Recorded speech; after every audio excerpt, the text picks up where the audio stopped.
ઉત્પાદન સારું મળી ગયું, ભાવ ક્યારે સારો આવશે? એની સારી સાઈઝ હશે અને સારું શાઇનિંગ હશે. ભાવ ત્યારે સારો આવે. સાઈઝ અને શાઇનિંગ હોય તો જ ભાવ આવે. આનું કામ એક જ છે, સાઈઝ બનાવી અને શાઇનિંગ લાવવી. બરાબર. આ નાખવાનું છે એકરે 100 ગ્રામ, એનાથી વધારે નહીં નાખવાનું. ઘણા લોકો એકરે 500 ગ્રામ અપાવે, પણ આનું માપ જ છે એકરે 100 ગ્રામ. એકવાર આપવાનું છે, વારંવાર આપવાનું. 1 એકરનું 100 ગ્રામ. ક્યારે આપવાનું છે?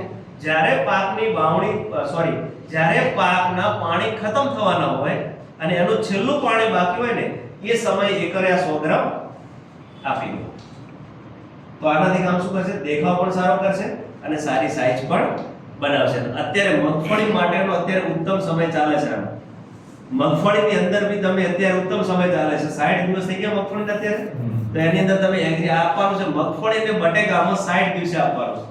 એકરે 60 થી 65 દિવસ વચ્ચે તમે આપી શકશો એકરે 100 ગ્રામ. એનાથી વધારે આપવાની જરૂર નથી. અને પાક ઉપર આવી ગયા, પાક ઉપર આવે એટલે છેલ્લે આપવાનું છે. મગફળી અને બટેકાની અંદર 60 દિવસે 60 થી 65 દિવસે આપો તો સાઈઝ બનાવશે અને શાઇનિંગ લાવવાનું કામ કરશે. આનો ફાયદો રહેશે. ખ્યાલ આવી ગયો? નાખવાનું છે કેટલી વાર? એક જ વાર. પીએચ સાથે આપવાનું છે, ઉપર છંટકાવ કરવાનો નથી. હવે છંટકાવ બી આનો તમે કરી શકો છો. જ્યારે દાડમ હોય છે, ખબર છે? દાડમના છોડ જોયા તમે? દાડમની અંદર કાળી ટીપકી પડી જતી હશે. થઈ જશે દાડમની કાળી, જેના કારણે ક્વોલિટી બનતી. જ્યારે એ સમય એનો આવે ત્યારે એક પંપની અંદર 20 ગ્રામ 10 ગ્રામ બંને છંટકાવ કરી દો તો કાળી ટપકી પણ પડવા દેશે ને એને ક્વોલિટી પણ બનાવવાનું કામ કરશે.